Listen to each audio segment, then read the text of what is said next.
Hey, it's Josh, and you're listening to The Other Show. So, this past week, the biggest debate on our social medias and everything in the other group I would has say been all social media. I think this all. is across Yes. Twitter, Facebook, Instagram, MySpace. Threads. Oh, no, MySpace. that's dead. Who's on Threads? Nobody. Like the only Threads notifications I get are when Instagram tries to tell me that people are on Threads. Yeah, what is that? I don't know. But no, the biggest question has been, are you an early packer or are you a night before you leave on a trip packer, right? I was very curious about this. I needed to know. And it seems like most people are kind of in the same boat as Marianne. I'll give them that, right?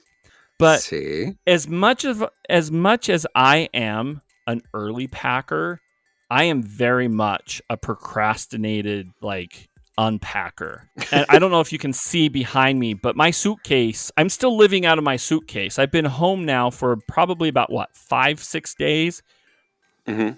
And I'm living out of my suitcase like the ogre that I am. Well, no, that makes perfect sense. Like, here's my thing with unpacking. Why unpack? Just open your duffel bag and pull out your clothes as you need them.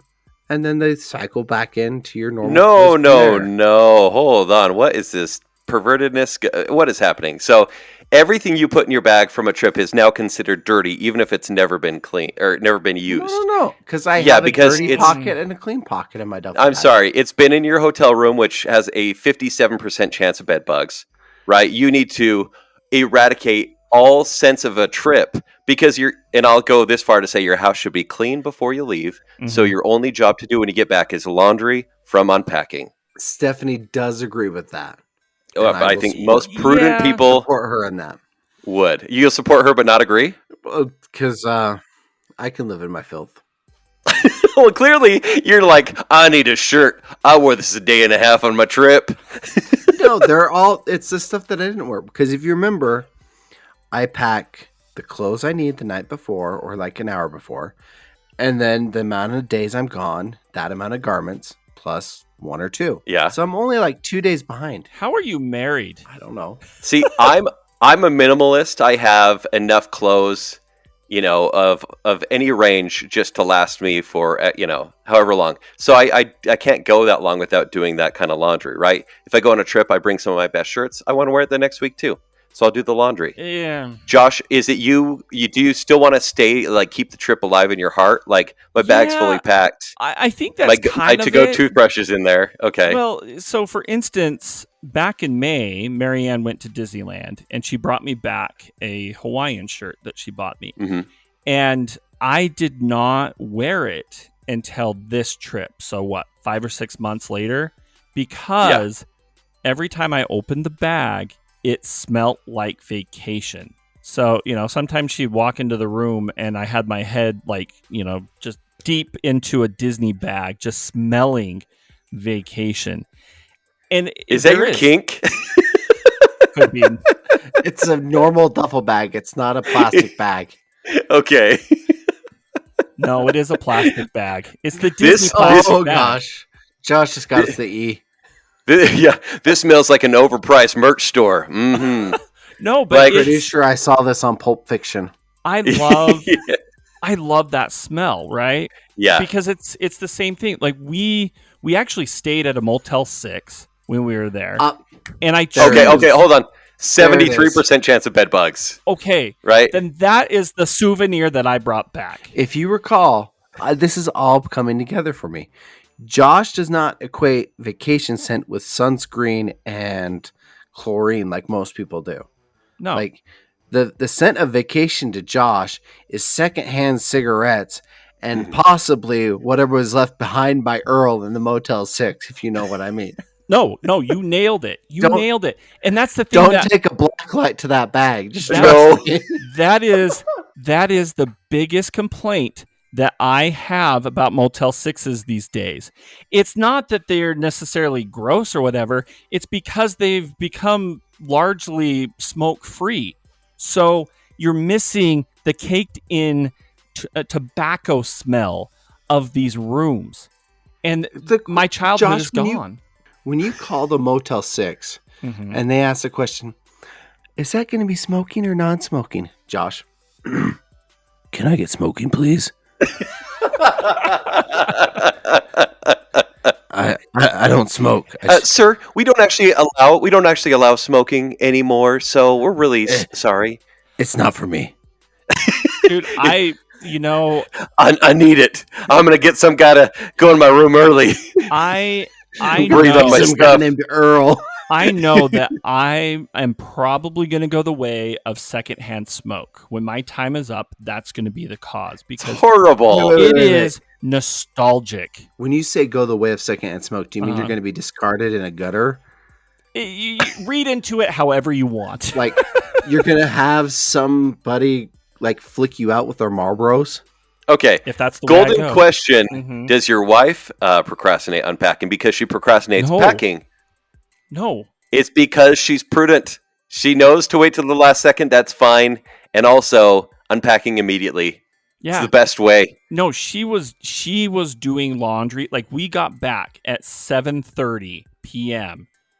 Mhm. and she was doing laundry at like 8.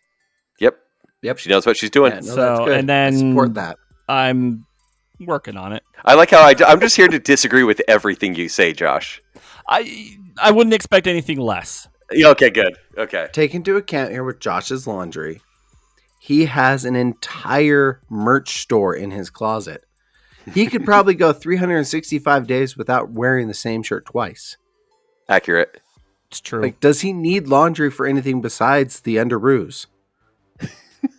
It's true, actually. No, because I've actually... Listen, Josh, as a cat family, which we are here on this podcast, what you do is you unpack, you leave your open bag unzipped. It's like a new playground for your cats. We all know this. Mm-hmm. Oh, they won't So leave just me alone. give your cats that benefit and create a playground for them. That's true. Leave it at the foot of your bed for like 6 months until you go on vacation. That's too again. long. That's too long. And your wife will tell you frequently, when are you going to move that darn bag? And you say, it's not for me, it's for the cats. And that's what my socks It's actually, no, the thing is that's actually a great tip because we just put up our Christmas tree, right? And this is the first year with the cats in Christmas. And so I've been trying to condition them to get away from the Christmas tree. What are you going to do instead of a menorah? No. So what I've been doing for the past like 3 or 4 weeks is I will periodically chase the cats with a picture of Jesus. So that's not going to have the effect you want it to have. Because then I'm going to put all my Jesus ornaments right about where the cats are going to probably go and destroy. So every time that they go to attack the Christmas tree, they're going to see Jesus and they're beelining it. Josh, you're going to be greeted at the pearly gates, and Peter's just going to replay that scene of you chasing the cats with a picture of Jesus and say, "This you?" Yeah. It is kind of fun though, because around like Halloween time, I just ran around the house. The power of Christ compels you. The power of Christ compels you. And I'm sorry, your cats are going to declare war on Jesus. Mm-hmm. They are going to go for those ornaments, and I can't wait to hear about it. I don't know, because Roy's pretty scared of him right now. Walt, on the other hand, we might have a problem. But anyway.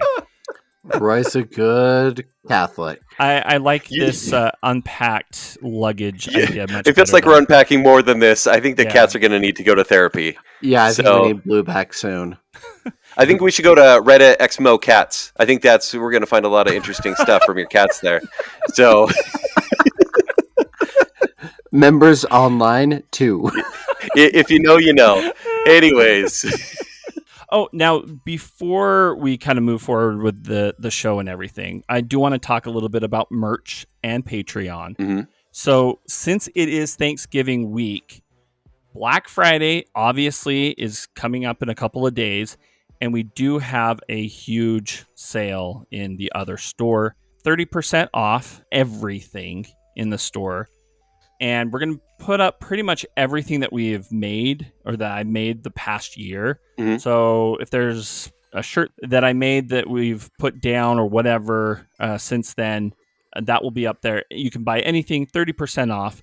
Now, the other thing, and this is a perk that we do have for our Patreon supporters, everything that is in that store, in the other store, we also have available in an exclusive store for patrons only. That's all it cost. So there's no markup or anything. It's like Black Friday year round. Plus there is the 30% off deal as well. So you're going to be saving quite a bit more money in that regard. So make sure that you go grab your stuff on Black Friday. Whether you're a Patreon supporter, you'll get access to all of that actually if you join anytime between now and Friday. Or just go to the other store.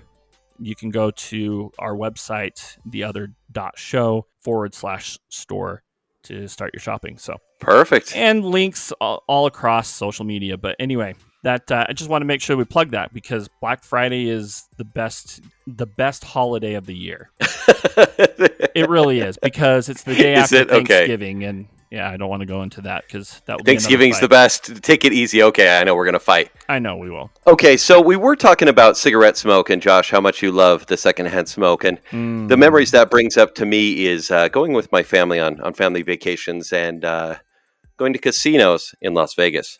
Now, if everyone listened to the show last week, Josh, I hope you listened. Oh, yeah. Hopefully, actually, you didn't. I hope you didn't, because maybe we said a few things. No, nothing that hurt my feelings, so that's good. Okay, good. I do have to say, it explains the thing that I kept kicking underneath the desk.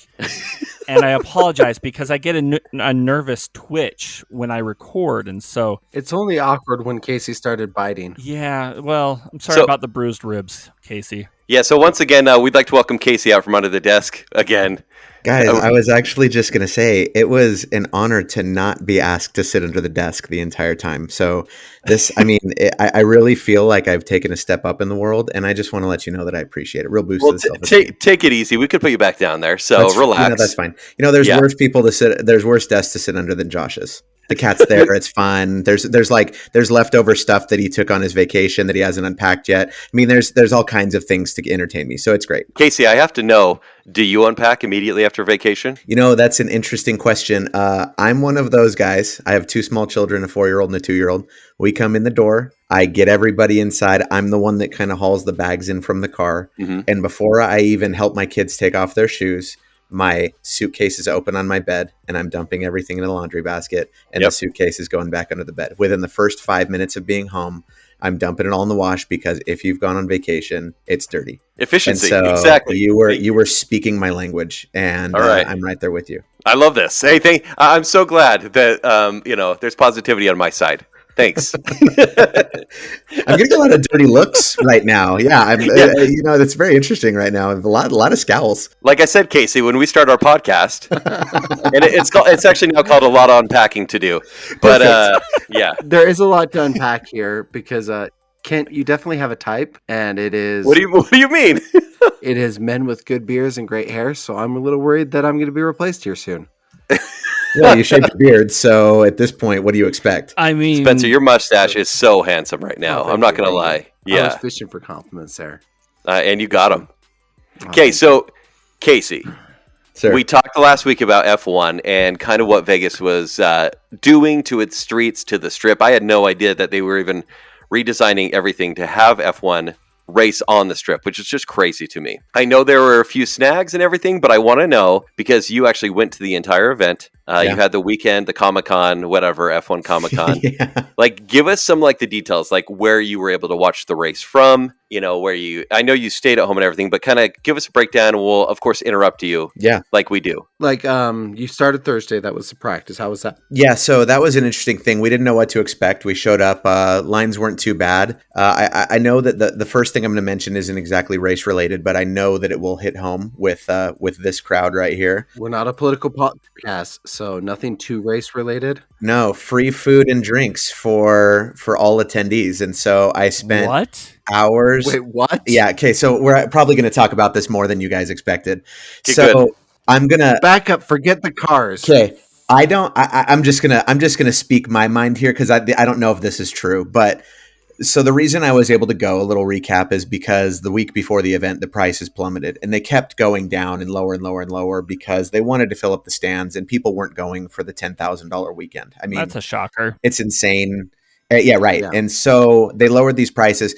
My idea about the whole situation is that the food wasn't always going to be free, because it was all set up in these booths, these stands that you could walk up, and they had kiosks like square kiosks so that you could pay and everything. But I think that they started to give it away for free to make up to people that the guy next to you might have paid $100 while you paid $7,000. So Okay. I that's just an idea. Couldn't validate that. But let me give you guys just a quick rundown. We walk in. Of course, alcohol they're charging, but any soft drinks, water, it's all free. They had short rib grilled cheese sandwiches. Well, what? They had ramen. They had chicken salad. We had chicken and waffles.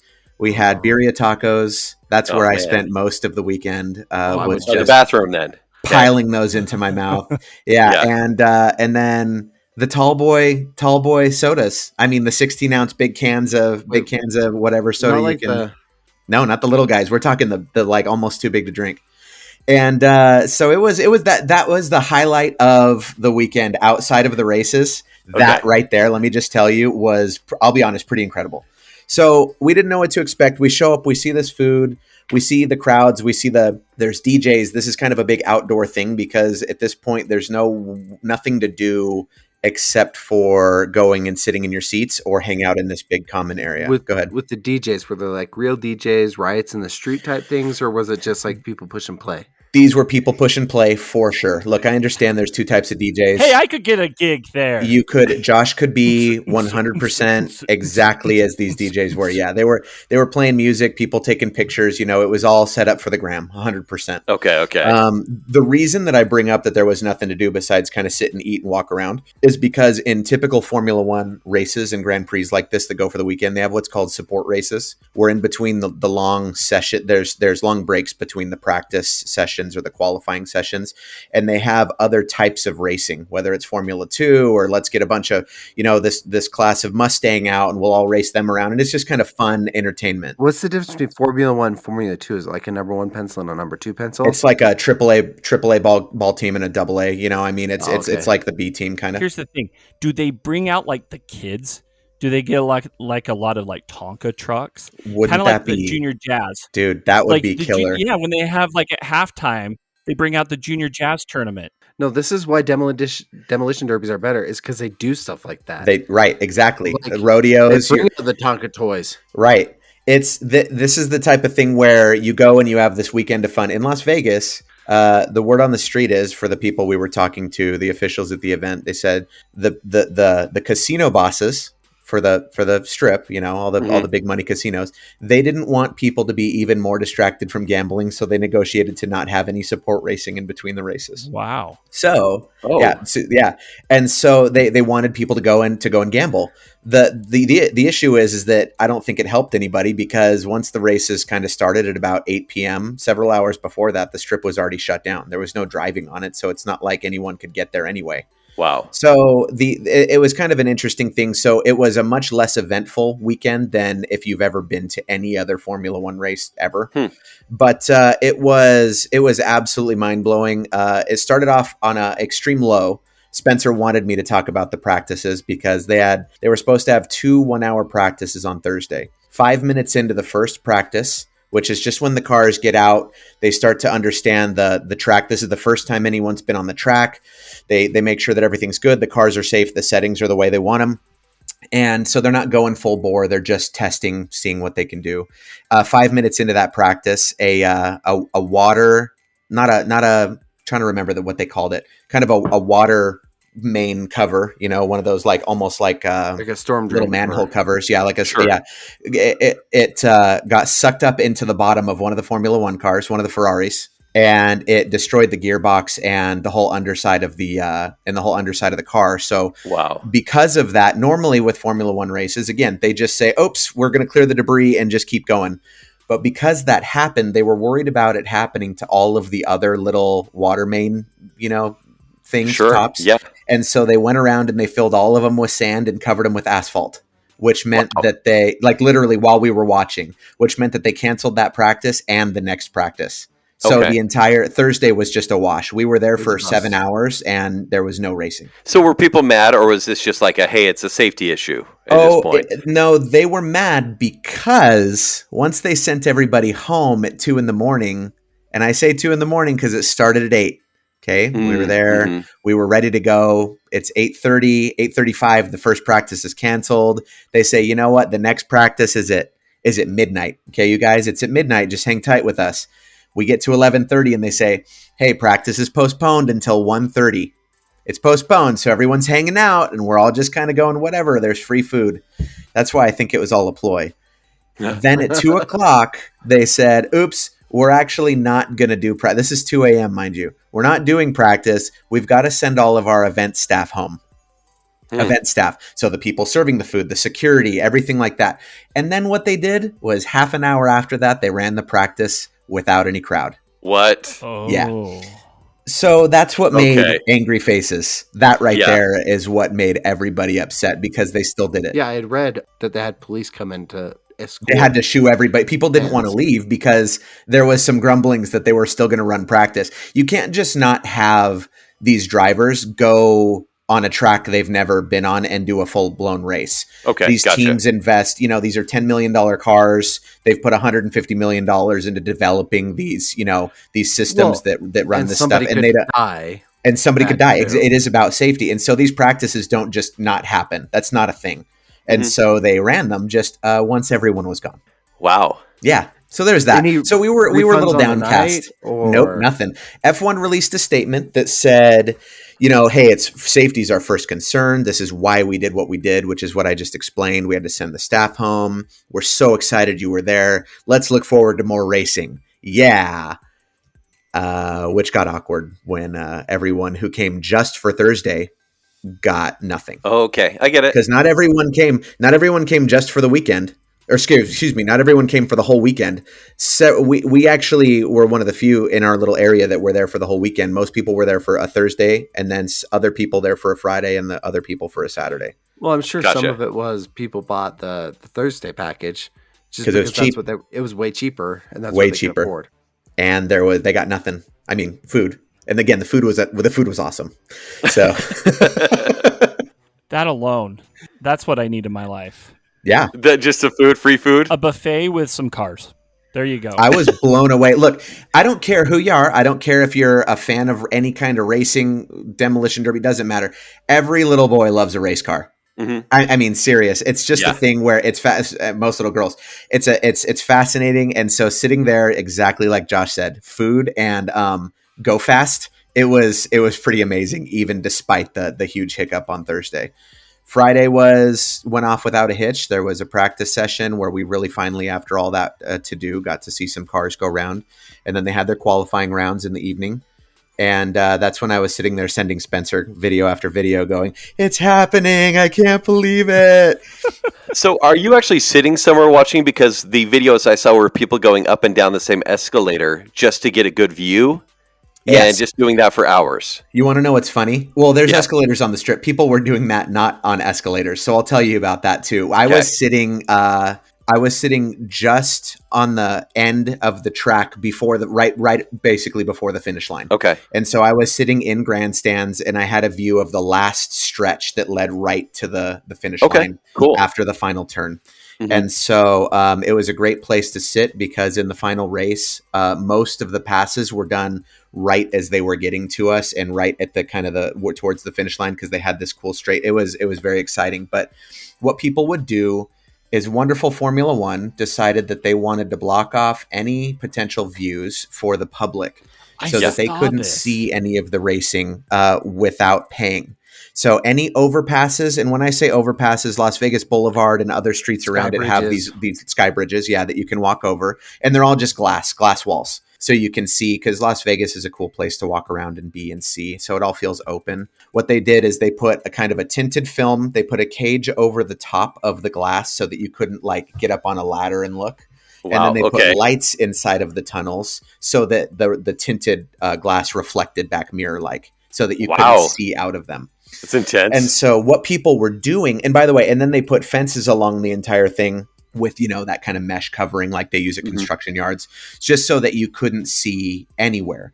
So we saw after the first night that a lot of people were cutting holes in the mesh, or they were peeling off the vinyl kind of stuff, the lining inside the glass overpasses, so that they could see. And they obviously had security everywhere to prevent that. But so the second night, what people were doing, I saw lots of videos as well, as they were walking slowly up the staircases into the sky bridges, which is public. It's public domain. You can't prevent people from being there. So people were walking very slowly up the stairs to go to the sky bridge, and only while you were on the stairs could you see over the fences onto the track. And so they were taking one step like every 60 seconds or so, and we're talking 50, 60, 70 people at a time, just all kind of taking this trudging walk up these stairs. And when the security came to tell them to leave, they said, "We're just walking." And there was nothing that anyone could do about it. Yeah. Because they weren't loitering, if you will. It was kind of clever.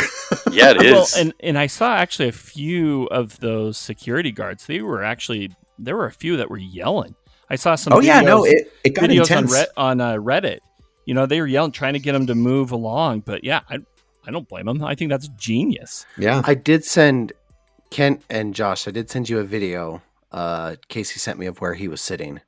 So if you wanted to get an idea of where he was sitting at. Yeah, I've got plenty of that. I mean, I never want to be the guy that's sitting at the concert or the event with my camera in front of my face the whole time. But this was one of those things where I was like, oh, I kind of want to remember this. This is pretty unique. That's a great spot. That's such a cool spot. It was really cool. And it was and really just to cool, my left was where just 200-300 yards away was the finish line. And so in Formula One, there's no last minute, I'm passing you to win. It's not quite like that. These guys are very orderly. They're very, methodical about how they operate, but it was still amazing to be right there where it was right at the pit entrance as well. So when people were pitting, they would slow down and go. It was it was fascinating to see all of that. And those cars are just unbelievable. They're spaceships. So this is once in a lifetime? I'm going to say yes. I was just griping to Spencer before I found out that I was going to be able to afford to do this, that hopefully one day I would be able to figure out some way to do this because it's right here by me and it's like a once in a lifetime thing. And then it turned out that it was like immediately available to me because F1 misjudged who was going to be willing to spend that much money on going to this race. Right. And so it was amazing. I would love to say, man, I'll be there every year. But let me tell you, I don't think that they're going to keep having this issue where people aren't buying tickets. I think they're going to be more reasonably priced next year, just out of reach of most people. Okay. Gotcha. And it's now has 1 year under its legs. So how often are they doing this? So this race will be every year. It'll be every November, and they're doing it for, I think they have a contract for at least the next 10 years. Oh, wow. In Las Vegas for the Las Vegas Grand Prix. Okay. Yeah. That's pretty cool. Hey, Josh, don't get crazy. We're just going to go to a buffet. I know. You and I. And we'll go. If you actually. And we'll see some cars. Yeah. I think you just want to go for food. So we'll figure that out. Josh, if you want to come for food, come and visit me. I mean, come on. Hey. I'll take Spencer. Spencer and I have a spreadsheet of restaurants we need to go to. I am planning on being there at the end of February. I'm going to the rock and roll half marathon. Oh, awesome. So we will have to do food because, running and food goes hand in hand. Like I might be able to be cars. convinced to run that with you. Okay. I would absolutely consider running the rock and roll with you. Okay. You should. Have fun, you guys. Cool. Hey, Spencer, do you want to get breakfast that day, Spencer? Yeah, do you want a marathon a buffet? Ooh. Yeah, that sounds great. Let's do a half marathon buffet. Yeah. We're not going to Hash House a Go-Go. We have better places like Casa del Desayuno, which has a pancake fight platter for $13. A pancake flight or pancake fight? Fight. Whoa. Okay. 3 different Mexican-inspired pancakes. Like you really pancakes do have a spreadsheet, don't for you? $13. Yeah, no, we do. We really do. With notes. I'll be there. I'll be there. Not for the marathon, though. Gross. Casa del Desayuno. Okay. Mexican breakfast, like legit.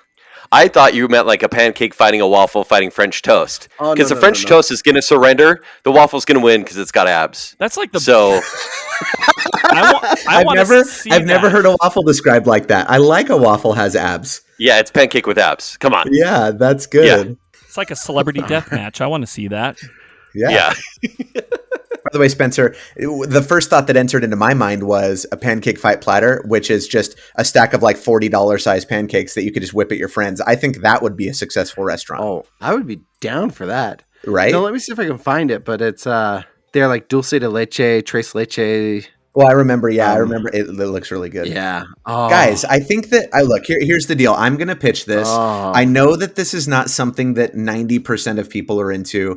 Obviously, Kent has decided this is not a thing for him. But why don't and I'm not trying to include myself with the show, but as the host in Las Vegas, why don't you all come and do the race and we'll go to like the Wynn buffet after? I mean, all of you. I'm Let's game. do it. I'm game. My wife's going to be For the there. food, I'm in. My father-in-law is going to be there. 1 second before I commit to this. When in February, Josh? It's February 25th, I believe. It's the last weekend of February. The weather will be so nice. That's great, but my wife will have just had a baby. Oh man, he's right. It'll be a couple weeks after the fair. Super Bowl. Okay. Hey, how about we talk about this later? I just want a buffet. I just want Yeah, a I buffet. know. I'm trying to make it happen. Thank you. Casey, could we steal you sometime? Could we bring you back from the desk and have you talk about the food near Vegas at some point? Oh yeah, absolutely. And I would won't love kick to. you next time, I promise. That's okay. I mean, I enjoyed it. It was fine. Well, but for now, Casey, we thank you for your time. But please get under the desk. I'll get No. back under. All right, you guys. Thanks. Okay. Okay. Under the Bye, desk. Casey. Thank you. All right, we put Casey away, right? He's stowed away. Keeping him pinned underneath the desk right now. Yeah, Spencer, you can let him know to Okay. come out from under the desk at any point, but maybe in a couple months we'll talk about food or something. Okay. Yeah, I'll throw some snacks down there. Do you like how I'm giving you that responsibility? I can take care of him. Okay, good. Yeah. Maybe we'll have him come back when I go on paternity, as long as you promise to let me back. Always. I saw you looking at his beard.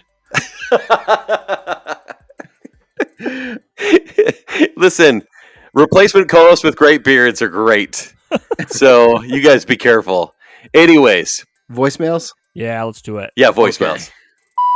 Hey guys, this is Sam. I just listened to the All-American Curry episode, and Josh, I think it's amazing that you won a congregation chili cooking contest with Wendy's Chili.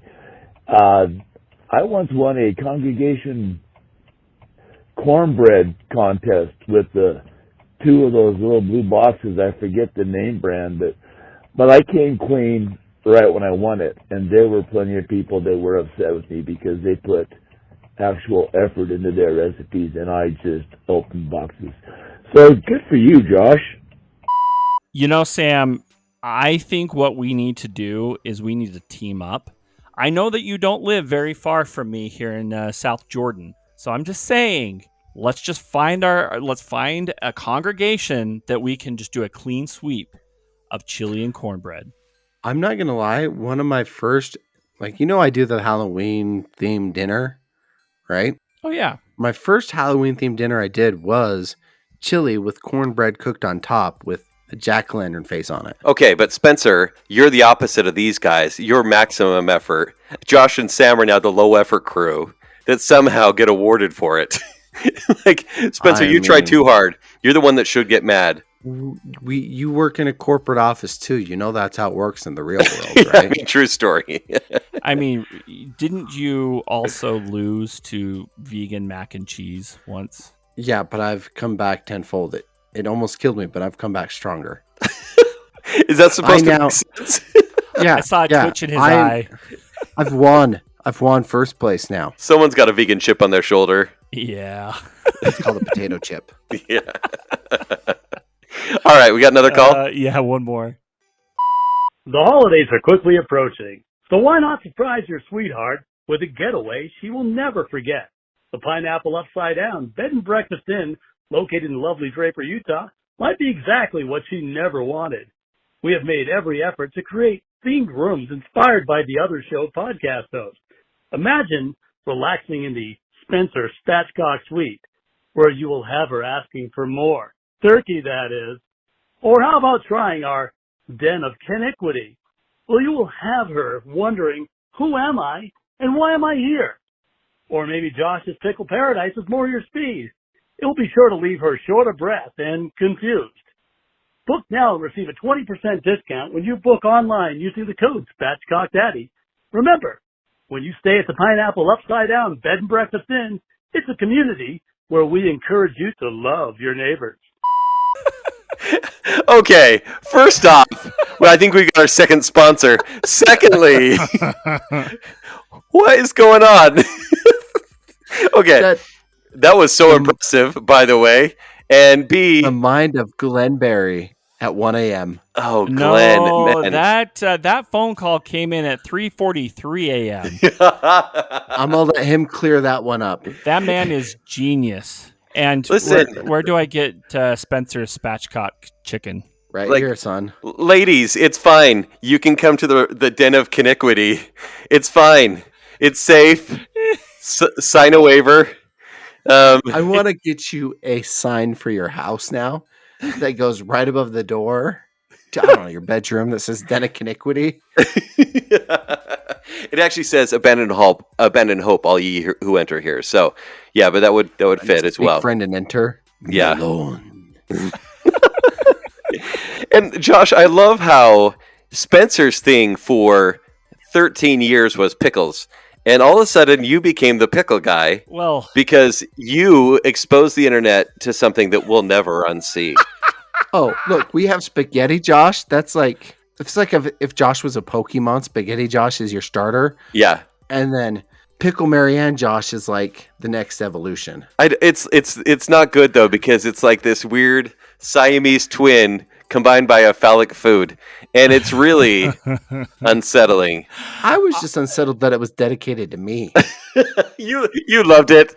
who else would I be dedicating it to? How about this? The real question no. is, why would you take that picture? No, the worst part was my lovely mother commented on it and said, "This is so precious." Stop it. No, I kid you not. I kid you not. It's true. I'm pulling up Instagram right now. Okay. This is so precious. Yeah. Oh, no. She said, "Love this," double exclamation mark with a heart. No. We were in Disneyland. We had to get a pickle because Marianne loves the pickles probably just as much as you do, Spencer. And then I'm like, well, we should send Spencer a picture. And then we got the bright idea of, hey, it's like Lady and the Tramp. But you can't really do a Lady and the Tramp kind of, eating kiss thing with a pickle. Well, not with a dill. You do it with a gherkin. I don't know if I want to do anything with a gherkin, but, Listen, Josh, you had a devil's triangle with a pickle, all right? Like, this is... It is what it is. They still let us stay in the park, so that's all that matters. You know what the funny thing is the pickle stork, the one I'm talking about, was watching from behind the bushes going, "Oh, yeah. Oh, Josh, don't stop." It's a Velasic. Yeah. Hey, was it kosher? I mean, that's what I want to know. Not Yeah. with a picture like that. It was a kosher pickle. You didn't get the joke. So wait. I have to know this because you've made fun of Spencer for quite a while. How did Uh-huh. the pickle taste? It's honestly Don't do that. If it tasted good, tell him the no, truth. No. It wasn't as springy as I like my pickles. Okay. It was Back to it that. was a little too soft, to be honest with you. It didn't have a bite. It wasn't a Velasic. Well, that's because you chose the wrong one. What do you mean? You don't just take the first pickle you see. You got to test them. You pick it up, you give it a little squeeze, No, Yeah, this yeah. is... tap it on the corner of the barrel. I'm not a Grecian grandpa. So you can find the one that has the right balance. Like I'm not going through the whole produce aisle trying to firm up all the produce. Like I just- prefer no. the term pickle sommelier. Gosh. But seriously, I mean, it's a pickle. This one has a good crunch. Vinegar undertones. My A bit of gosh, mustard. Stop it. Spencer, I think I'm going to January. I'm getting a pickle in your honor. You better. When are Okay. you going Better. to January? I think like the last week in January. Oh, okay. Never mind. Then we won't be in the park at the same time. That's unfortunate. When are you going? I'll change my plans. The 14th. 10th through the 14th. Josh, will you recreate that pickle picture with Mhm. me? Yeah. They're long enough pickles that I feel safe. I feel good. Let me say this. If you do drive down with whatever friends you go to Disneyland with, let me know because I have a spreadsheet of places you can stop. Oh, and eat we in were Vegas. just gonna pick up Casey and take him with us. Yeah, actually, we got Casey. We're good. Yeah. We're fine. Okay. Bring me back a pickle. Yeah. No. We'll consider it. Okay. Once again, we're talking about Disneyland, but all we're doing is talking about pickles. Josh, you just got back from Disney. Yes. 5 days ago. Tell us about the experience. Anything new that you guys experienced, or have you just been there, done that? Yes and yes. So Okay. this trip, it's been a couple years since the last time I did Disneyland at Christmas, and I love Christmas at Disneyland. It's probably my favorite time of the year, even more than obviously Halloween and everything. We don't have to go back to that. But this was the first time that I went with Mickey and Minnie's Runaway Railroad. I can never. It's a tongue twister. Runaway Railway. Yeah. And first time I have ever done The that. new Mickey ride. I've avoided all the ride throughs and everything on YouTube because I want to experience the ride the way it's intended, right? And honestly, one of my favorite rides. Isn't it so cool? It not only I felt kind of bad because we went right after the fireworks when they reopened. Actually, perfect time to go. Well, if you go when the kids are going home, you're getting in within 20 minutes. Oh yeah, Fantasyland after dark is my favorite time, or any of the kids' rides. But the only reason why I didn't like going at that time is because we pretty much just walked on the ride. Okay, and the problem with that... And I wanted the queue. The queue was amazing. The queue is my favorite queue there. I used to love Indiana Jones a ton. I didn't do the queue really for Rise of Resistance because we paid. But to see the history of Mickey Mouse, all the fake posters, and then to even go into the kids shows, like the Mickey Mouse Clubhouse. Oh, yeah. And it just kind of goes through everything, and it's just a 100-year dose of nostalgia. Yeah. Everything. I love all of the cartoon, the cartoon. I don't know, what do they call the like Sorcerer's Apprentice outfit in there and everything. Yeah. And then the play-ons of like all the pop culture movies and everything. It just and then just the little stations that I'm like, man, I wish I wasn't just walking right past this because this would be fun to sit at and kind of play with, she said, when you're in line. And so that was my only thing is like, okay, maybe I'll go the next time I do this, I'll go at a busier time just to experience the whole thing. Yeah. Besides that, oh my gosh, it was just fun. Like two seconds into the ride, you're just laughing, right? Yep. You're just having so much fun nonstop, and I did not want it to end. So I loved that. I loved that ride. The only thing that was new that we didn't do Tiana's Palace. I mean, it's cafeteria food, essentially. Okay. Gotcha. And I probably will wait until Tiana's Bayou Adventure opens next year to kind of experience that part of the park. And then the tree house. Never got around to doing that. That just barely opened like a few days before we went. And I don't know how much how much you know of what they've done. I don't. Absolutely nothing. All I know is I went the first time. It was Swiss Family Robinson back in the day. Yes. And then it was Tarzan last time I went. And then it was closed down. And now is it a Princess and the Frog theme? No. There was speculation that it could have been that they could retheme it to a Disney IP. That was not the case. Essentially what they did is they basically kind of took it back to Swiss Family Robinson, but that's not the backstory. Really? And I don't know if there's something woke behind that or not. I don't know too much about the history of the Swiss Family Robinson, but it's inspired by the history of that. Go on. But essentially what they did is they moved the tree back so that there's a better flow between New Orleans Square and Adventureland. That makes sense.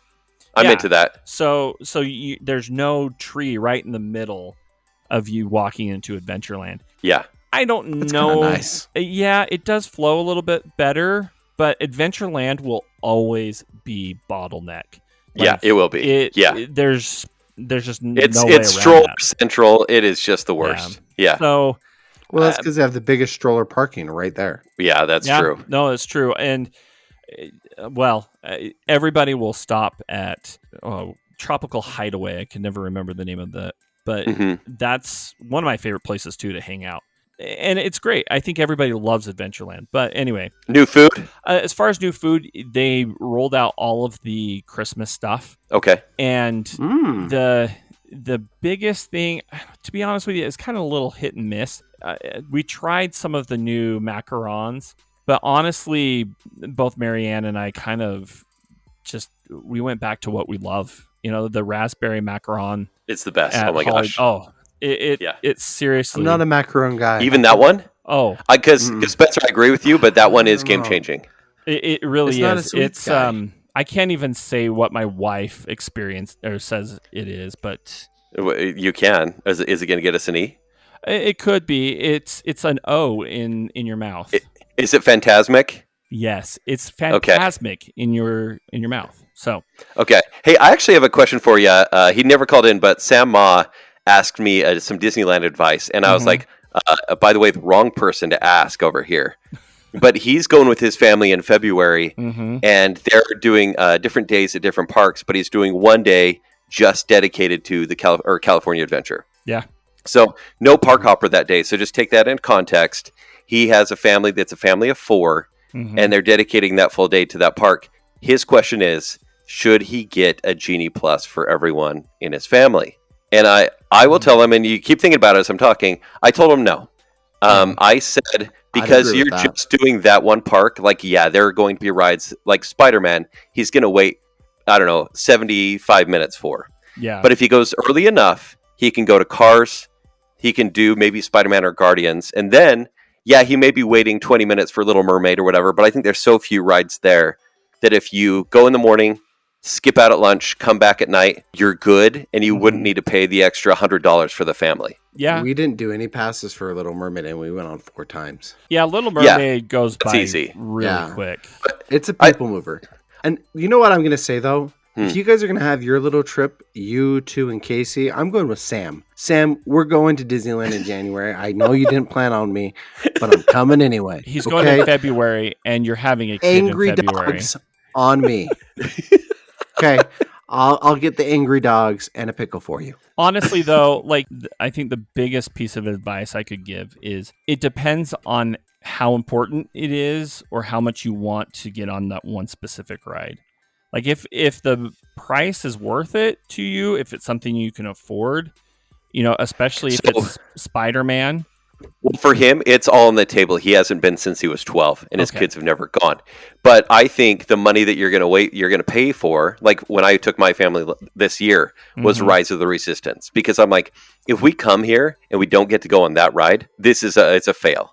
Yeah. Right? Yeah, that's how I felt. And I do think that any ride at California Adventure, you may be waiting 50 minutes to an hour for Guardians, or the same for Incredicoaster, but that's not out of the question, because those rides, other than Cars, which is the one that you pay extra for anyways, I feel like if you're spending a full day there, you're fine to wait if you have to. Yeah. Especially if you do rope drop.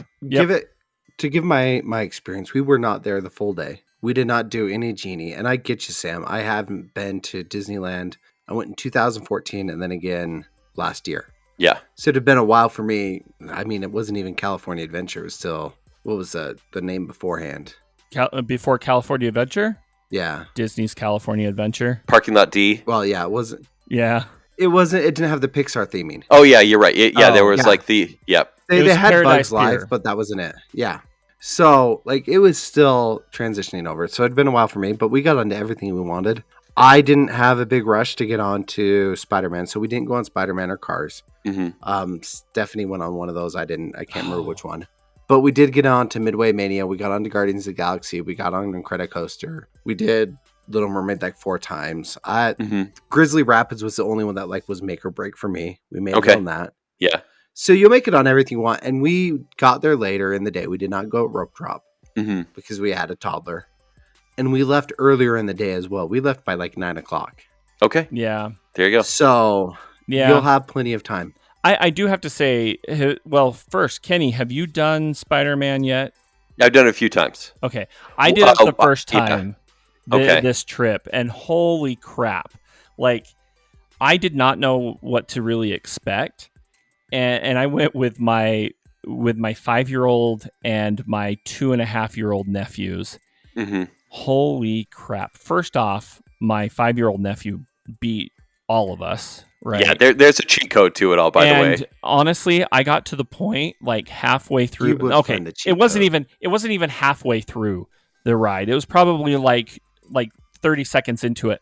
I start just flailing my arms like a muppet. That's it. Because I have no idea like what I'm doing. I'm just like I look like a mosh pitting. When Kent said he had a cheat code to Spider-Man, I was thinking he was like rolling around in some of the asphalt outside and calling it his symbiote suit. Like, yeah. Security, there is an adult male nude in the asphalt. We are Venom. Yeah. Honestly, though, I did get arrested. It's fine. Yeah, it's a good ride. It was a lot of fun. That was a fun one, but. Yeah, it just Disneyland at Christmas, especially in DCA. I think DCA does a much better job at the whole Christmas theming than Disneyland does.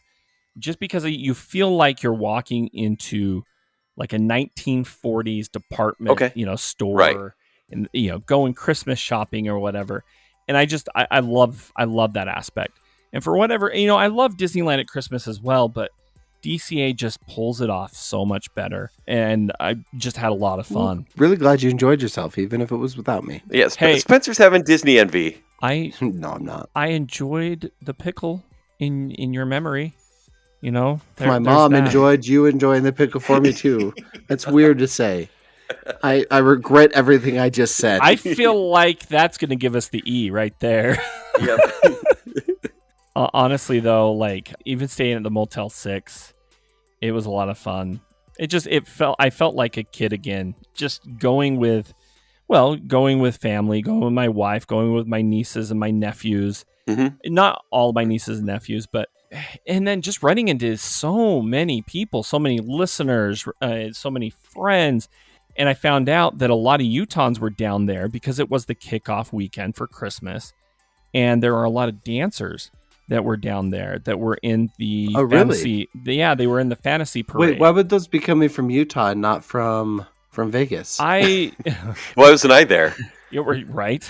Yeah, there were probably about 5 or 6 people that I knew that had kids that were in that parade, and then just running into like Chris Celine, who I awkwardly mentioned to my wife, this is the first man that ever put me to sleep. He's my anesthesiologist. Yeah. Oh, okay. For my surgery. But running into him, running into a number of other listeners, running into my mother-in-law, it was a lot of fun. So, and there's so much more I could probably share, but we're just glad you're back. Yeah, and Josh, when we go in January without Spencer, we're gonna have a great time. So I'm glad you went and scattered it out for us. Why do you hate me? Yeah, I love you, Spencer. I did scout out some good pickle places. You don't invite me to movies anymore. You don't come to lunch. You don't respond to my 5 a.m. text messages. Okay, well that makes sense. I watch you through the window. You see it. I see you look at your phone. On the second floor. I don't care if you're pooping. Okay. Well, see you. Let's wrap up the show. But hey, for everyone that is part of Patreon so far or hasn't yet, we're throwing out some Thanksgiving fun stuff. So be ready for that. Doing some fun stuff in the next couple weeks. But Josh, with all that, how about you take us out? You just listened to The Other Show with Kent Dunn, Josh Hansen, and Spencer Myers. The Other Show is produced by Kent Dunn, Josh Hansen, and Spencer Myers. Show design and auto editing by me, Josh Hansen. Sales manager, Spencer Myers. Please rate, review, and subscribe to The Other Show on Apple Podcasts, Spotify, iHeartRadio, YouTube, or wherever podcasts are found. Follow us on Facebook, Instagram, and X. To better connect with us and other fans of The Other Show, Join our Facebook group, The Other Group, for past episodes, links to our other shows, and to shop for show swag, visit theother.show. The Other Show is generously supported by our friends on Patreon. A huge thank you to our friends with benefits. These friends are contributing $25 a month, which in return comes with some rather significant benefits. A huge thank you to KP Brown, our favorite Brit, Jonathan Vaskar, the lovely and talented Mrs. Robinson, Brandon from Popfly Cards, the one, the only Chris Anderson, Lady Terry A. Finley, proud Disney mom Tanya Budge, and Dave Kelly. To support The Other Show on Patreon, visit patreon.com/The Other Show. Contributors on Patreon can get both weekly and monthly bonus episodes, exclusive swag, and other fun perks. Again, visit patreon.com/The Other Show to join. And remember, when you're not listening to me here, you can hear me on my other show, The Party in the Back. You can hear me on my other show, Bacon Cell. And you can find me rolling around in the asphalt outside of Kent's house. Hey, it's Josh, and you're listening to The Other Show. So,